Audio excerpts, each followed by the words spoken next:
Good morning class. आज हम हिंदी में पढ़ेंगे पाठ 8 मैं और मेरा देश। ये बच्चों ये पाठ हम इससे पहले पढ़ चुके हैं, है ना। इससे पहले इस पूरे पाठ की हमने पढ़ लिया था और इसमें कठिन शब्द जो थे वो भी मैंने आपको इसमें लिखवाए थे और साथ ही सुलेख भी दिया था। तो बच्चों ये पाठ आप कर चुके हैं। अब आज हम इस पाठ के शब्द अर्थ और प्रश्नोत्तर करेंगे। पाठ 8 मैं और मेरा देश। शब्द इधर लिखे हुए हैं बच्चों और उनके अर्थ उनके सामने दिए गए हैं। शब्द अर्थ आग्रह, अनुरोध। ठीक है, आग्रह का अर्थ होता है अनुरोध। आघात, चोट। लांछित, कलंकित। गौरव, बड़प्पन। मुग्ध, मोहित। सुरक्षित, अच्छी तरह रक्षा किया हुआ।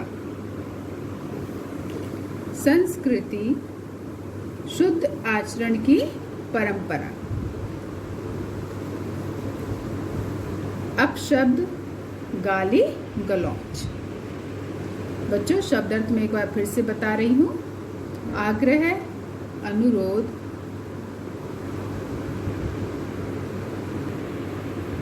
आघात, चोट। लांछित, कलंकित। गौरव, बड़प्पन। मुग्ध, मोहित। सुरक्षित, अच्छी तरह रक्षा किया हुआ। संस्कृति, शुद्ध आचरण की परंपरा। अपशब्द, गाली गलौज। इस प्रकार से बच्चों ये पाठ 8 के शब्द यहाँ पर आपको मैंने लिख दिए हैं। इनको देख करके आप अपनी कॉपी में लिख लेंगे। अब बच्चों हम करेंगे पाठ 8 के प्रश्न उत्तर। प्रश्न नंबर 1, बोध प्रश्न उत्तर लिखिए। बोध प्रश्न का मतलब है बच्चों कि ये इस तरह के प्रश्न दिए जाते हैं कि आप इनका उत्तर पाठ पढ़कर अपनी समझ से आप इनका उत्तर दें। प्रश्न नंबर 1 का क। स्वामी राम तीर्थ को स्टेशन पर फलों की खोज क्यों करनी पड़ी? तो बच्चों आपने पाठ पढ़ा होगा, आपने सुना होगा, पाठ में वीडियो को देखा होगा बहुत अच्छे से। उसमें आपने पढ़ा था कि स्वामी जो राम तीर्थ थे उन दिनों केवल फल ही वो भोजन के रूप में खाते थे और चूँकि उनको खाने के लिए फल नहीं मिले और जापान में जब एक जगह स्टेशन पर गाड़ी रुकी तो उन्होंने वहाँ पर फलों की खोज की। ठीक, तो उत्तर हम लिख रहे हैं स्वामी राम तीर्थ को खाने के लिए फल चाहिए थे, इसलिए उन्हें स्टेशन पर फलों की खोज करनी पड़ी। प्रश्न नंबर 1 का ख। जापानी युवक स्वामी जी के लिए फल क्यों ले आया? है ना, पाठ में आपने पढ़ा होगा कि एक जापानी युवक जो था वो उनके लिए एक टोकरी भर करके फल ले आया और उनको देता है ना। तो पूछा गया है आपसे कि वो क्यों ले आया उनके लिए फल। तो उत्तर है स्वामी जी के यह कहने पर कि जापान में शायद फल नहीं मिलते, यह सुनकर जापानी युवक स्वामी जी के लिए फल ले आया, है ना। उन्होंने स्टेशन पर जो था, जैसे स्टेशन पर गाड़ी रुकी उन्होंने वहाँ पर उतर करके फलों की खोज की और जब उनको वहाँ पर ढूंढने के बाद फल नहीं मिले तो उन्होंने क्या कहा था कि शायद जापान में फल नहीं मिलते, है ना। तो ये जैसे उन्होंने कहा तो वहाँ पर खड़ा हुआ एक जापानी युवक, उसने ये सुन लिया और वो दौड़ करके गया और उनके लिए एक टोकरी भर करके उनके लिए फल ले आया। ठीक है, तो अब आप इसको समझ गए होंगे, है ना। तो स्वामी जी के ये कहने पर कि जापान में शायद फल नहीं मिलते, यह सुनकर जापानी युवक स्वामी जी के लिए फल ले आया। प्रश्न नंबर 1 का ग। स्वामी जी द्वारा फलों का मूल्य दिए जाने पर जापानी युवक ने क्या कहा? जब वो उनके लिए एक टोकरी फल ले आया तो स्वामी जी ने उन फलों का मूल्य उस जापानी युवक को देना चाहा, लेकिन जब स्वामी जी उन फलों का मूल्य उस जापानी युवक को दे रहे थे तो जापानी युवक ने क्या कहा? उत्तर: स्वामी जी द्वारा फलों का मूल्य दिए जाने पर जापानी युवक ने कहा, आप इनका मूल्य देना ही चाहते हैं तो अपने देश में जाकर किसी से ये ना कहिएगा कि जापान में फल नहीं मिलते। ठीक है, तो बच्चों, जैसे ही स्वामी जी ने उन फलों का मूल्य उस जापानी युवक को देना चाहा, तुरंत जापानी युवक ने क्या कहा कि आप इनका मूल्य देना ही चाहते हैं तो अपने देश में जाकर किसी से ये ना कहिएगा कि जापान में फल नहीं मिलते। अब प्रश्न नंबर 1 का घ। युवक और उसके देशवासियों का पुस्तकालय में प्रवेश क्यों वर्जित कर दिया गया? है ना, ये एक भाग आपने ये भी सुना था कि एक युवक था और वो वहाँ के पुस्तकालय भवन में गया और वहाँ से उसने एक पुस्तक प्राप्त की और उसमें कुछ ऐसे दुर्लभ चित्र थे, है ना, और उस दुर्लभ चित्र को उसने क्या किया, उसमें से फाड़ लिया और चुपचाप वो पुस्तक जो थी वहाँ पुस्तकालय प्रभारी को वापस कर दी। पर उसके इस काम को वहाँ के किसी युवक ने देख लिया और इसकी शिकायत कर दी थी, है ना, और उसके बाद का आपको पता ही है, आपने वीडियो देखा होगा, वीडियो में आपने इस पूरी कहानी को आपने सुना होगा, पढ़ा होगा। ठीक, और उसके कारण जो था उस युवक और उस युवक के देश के जो और भी देशवासी थे उनका भी पुस्तकालय के अंदर आना वर्जित कर दिया गया था।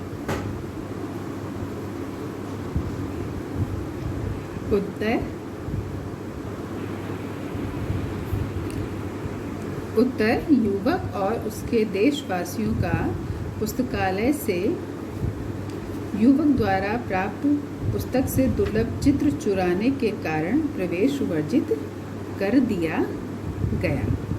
तो इस प्रकार से बच्चों आपको इस पाठ के प्रश्न उत्तर करा दिए गए हैं। और प्रश्न नंबर 1 में सारे प्रश्न उत्तर दिए गए थे, उनको करा दिया गया है। ठीक है बच्चों, अब हमने प्रश्न नंबर 1 कर लिया है। अब प्रश्न नंबर 2 हम करेंगे, जो कि मैं किताब से ही आपको करा रही हूँ। ठीक है, प्रश्न नंबर 2, जब आप इसको कॉपी में लिखेंगे तो आप लिखेंगे प्रश्न 2। ठीक है, जैसे प्रश्न 1 लिखा था मैंने वैसे ही प्रश्न 2। वाक्यों को पढ़िए और सोच कर लिखिए। अच्छी आदत, गलत आदत। अब बच्चों आपको इन वाक्यों को पढ़ना है और सोच कर लिखना है। मतलब कहने का ये है कि आपको एक वाक्य को, जैसे आपने का पढ़ा, केला खाकर छिलका रास्ते में फेंकना।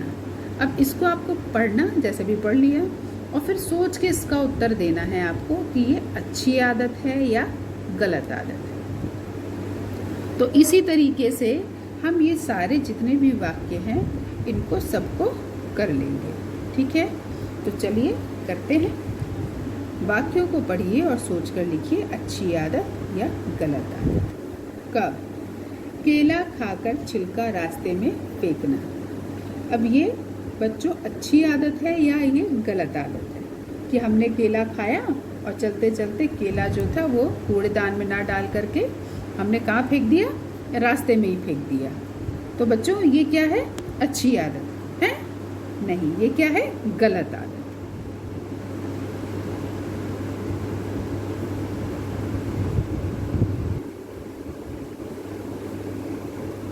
ये बच्चों क्या है, ये गलत आदत। इस तरीके से हमको इसको लिखना है ना।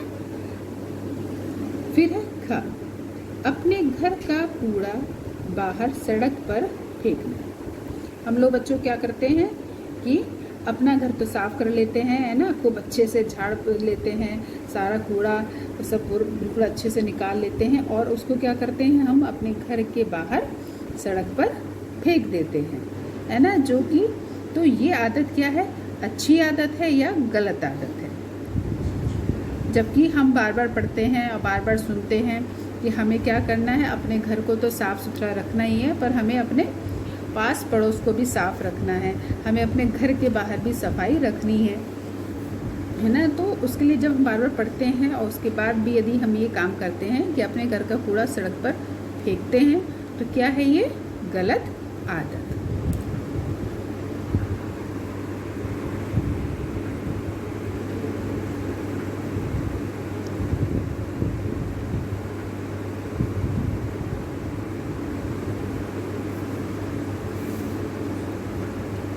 ग, शौचालय का प्रयोग करना और साबुन से हाथ धोना। ठीक है। अब बच्चों, आप जैसे यहाँ पर दिया शौचालय का प्रयोग करना और साबुन से हाथ धोना, ठीक है। तो अब बच्चों, बहुत से लोग क्या करते हैं कि शौचालय तो है, लेकिन उसके बाद भी वो क्या करते हैं, वो घर के बाहर जाते हैं, है ना। कहीं पर पास पड़ोस में कहीं खेत है तो वहाँ चले जाते हैं, है ना। तो इसलिए बच्चों, यदि आपके घर में शौचालय है तो क्या करना है, उस शौचालय का प्रयोग करना है। और अब तो हर जगह सार्वजनिक शौचालय भी जगह जगह बन गए हैं, है ना। यदि किसी कारण से आपके आसपास या आपके घर में शौचालय नहीं है तो पास में शौचालय, सार्वजनिक शौचालय होते हैं, आप उन शौचालय का प्रयोग करें। और उसके बाद क्या करें, ऐसे नहीं कि खाली पानी से हाथ धो लिया, क्या करना चाहिए, साबुन से अच्छे से हाथ को धुलना चाहिए। तो शौचालय का प्रयोग करना और साबुन से हाथ धोना कैसी आदत है, अच्छी आदत।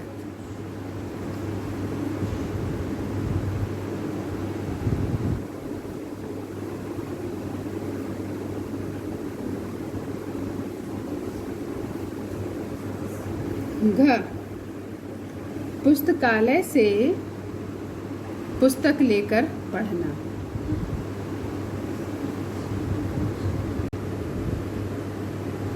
पुस्तकालय से पुस्तक लेकर पढ़ना, ठीक है बच्चों। तो ये आदत अच्छी है या गलत है बच्चों? पुस्तकालय क्या होता है?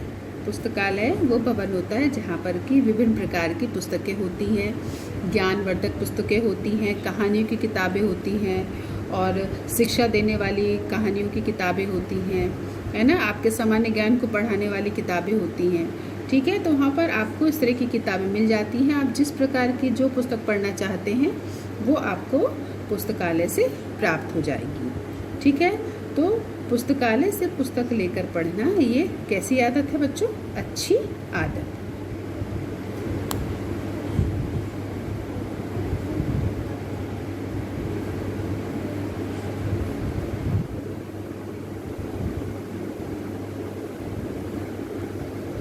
फिर अपना घर, गली, स्कूल, बस, ट्रेन को गंदा करना। देखो बच्चों, बहुत ध्यान से, अपना घर, हम लोग क्या करते हैं अपने घर में, है ना, कहीं पर भी हम लोग कूड़ा कर देंगे, पेंसिल के छिलके छील करके फेंक देंगे, है ना। और क्या करेंगे, कुछ भी हम खाते हैं, जैसे बिस्किट्स वगैरह खाते हैं, उनके जो रैपर रहते हैं उनको क्या करते हैं, जहाँ खाया वहीं पे फेंक देते हैं, है ना। और क्या करते हैं, दीवारों पर जगह जगह हम पेंसिल और पेन से क्या करते हैं, है ना, कुछ कुछ हम लोग चित्र बना देते हैं, है ना। ये आप करते हैं, है ना। तो इसी तरीके से हमारा घर जो होता है वो क्या होता है, वो गंदा हो जाता है। गली में भी हम लोग इसी तरीके से गंदा करते हैं, कूड़ा फेंक देते हैं, है ना। और स्कूल में भी गंदा करते हैं, स्कूल की दीवारों को गंदा कर देते हैं, स्कूल के जो फर्नीचर्स होते हैं हम लोग उनको गंदा कर देते हैं, बस की जो सीट होती हैं उनको हम लोग गंदा कर देते हैं, है ना। कुछ लिख करके पेन से, पेंसिल से या रंगों स्केच पेन से इनका इस्तेमाल करके हम इन सबको गंदा कर देते हैं, ट्रेन को भी गंदा करते हैं। तो क्या ये सही है या गलत है? ये कौन सी आदत है बच्चों? ये गलत आदत है। अपना घर, गली, स्कूल, बस, ट्रेन को गंदा करना गलत आदत।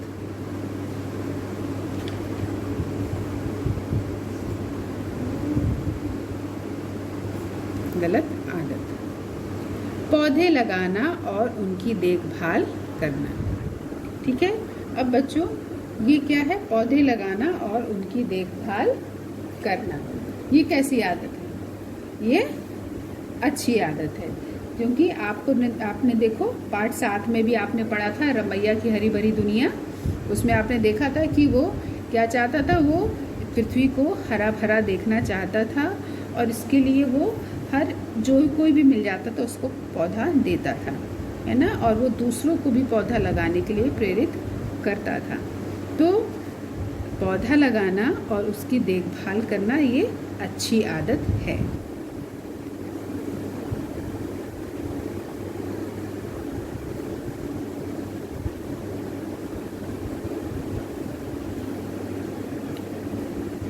फिर यातायात के नियमों का पालन करना, है ना। यातायात के जो नियम होते हैं उनका हमको क्या करना चाहिए? पालन करना चाहिए। मान लीजिए आप सड़क पर जा रहे हैं और चलते चलते लाल बत्ती जल गई है, तो क्या करना है? हमको रुक जाना है, ठीक है। और जब हरी बत्ती जले तभी हमको आगे बढ़ना चाहिए, है ना। हमको किस तरफ चलना है, किस तरफ नहीं चलना है, ये सब यातायात के नियमों का हमको पालन करना चाहिए। तो यातायात के नियमों का पालन करना अच्छी आदत।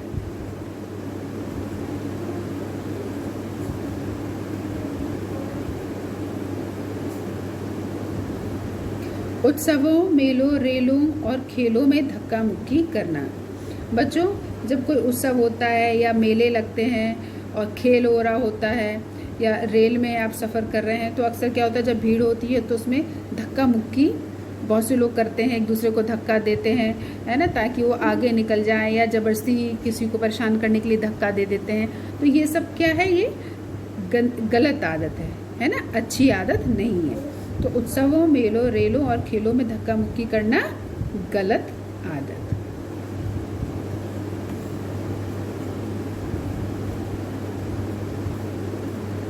अनावश्यक पानी ना बहाना। ठीक है, इसका मतलब बच्चों ये है कि जब हमें ज़रूरत होती है तभी हम पानी का इस्तेमाल करते हैं और फालतू में हम पानी नहीं बहाते हैं। ठीक है, तो इस प्रकार से इस अनावश्यक पानी ना बहाना ये कैसी है? अच्छी आदत।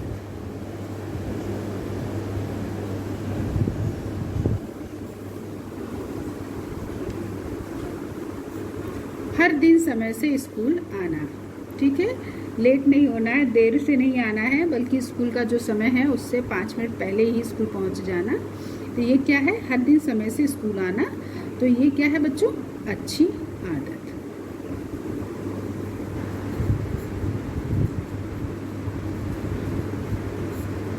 ठीक है, तो इस प्रकार से बच्चों ये देखिए प्रश्न नंबर 2 मैंने यहाँ पर पूरा कर दिया है। अब आप यहाँ से देख करके आप इसको अपनी कॉपी में बिल्कुल सफाई से लिख लेंगे। प्रश्न उत्तर को आप अपनी कॉपी में कर लेंगे, शब्दार्थ भी करेंगे, और इन सारे वाक्यों को आप इस तरीके से अपनी कॉपी में साफ साफ लिख लेंगे। यदि बच्चों आप जब वाक्य लिखते हैं और यदि आपकी कॉपी में सामने जगह ना बचे तो आप उसके नीचे लिख लीजिएगा। केला खाकर छिलका रास्ते में लिखना, आप उसके नीचे यहाँ लिख सकते हैं और फिर एक लाइन छोड़ के तब दूसरा नंबर लिखिएगा। ठीक है, इस तरीके से साफ साफ करिएगा। तो इस काम को करो और करने के बाद दिखाओ।